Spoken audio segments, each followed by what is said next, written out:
What's up guys, Tony here with another BD Outdoors weekly roundup. Last week I demonstrated for you guys how I tie up my heavy rod for big grade tuna using my favorite jig. This week I'm also going to be talking about setups for big grade tuna, but I'm going to be using a live bait method with the sinker rig. So again, I have a big setup here. I've got my 80 mono attached to my 80 fluoro. This style of fishing, you do not want to use anything less than 60 pounds. So this is a 60 and above pound setup. So at the sturgeon's knot, I'm going to take a rubber band and I'm creating a lock to prevent the rubber band from slipping up and down the line here.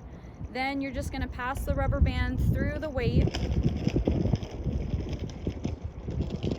and you want to make sure that your line is outside of that rubber band. You don't want your line to be withheld by the rubber band. You kind of want it to be free on top. And what you're going to do is you're just going to pass that line, pass your fluoro that has your hook through the very bottom of your weight, through that rubber band.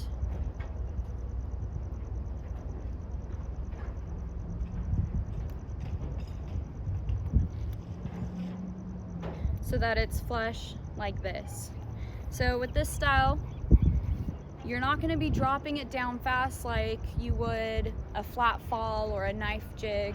The movement with this is going to be in that live bait. So when you're dropping down, I mean, I'm very slowly dropping this weight down, and your fish is going to follow. So it's going to mimic your live bait swimming in the water column. If your captain says you're 200 feet down, you want to make sure you're approximately in that zone, maybe a little bit further if you're questioning it, but you want to get at least just past that zone. Once you're in that zone, you do not want your bait to just be sitting there.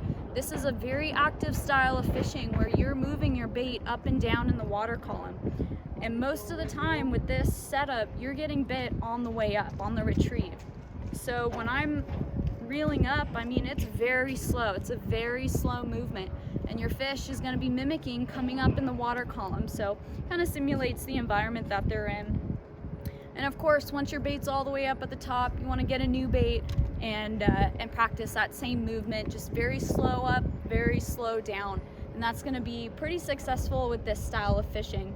But anyways guys, hope you guys enjoyed this video this week, and I look forward to tuning in next week and giving you another weekly roundup.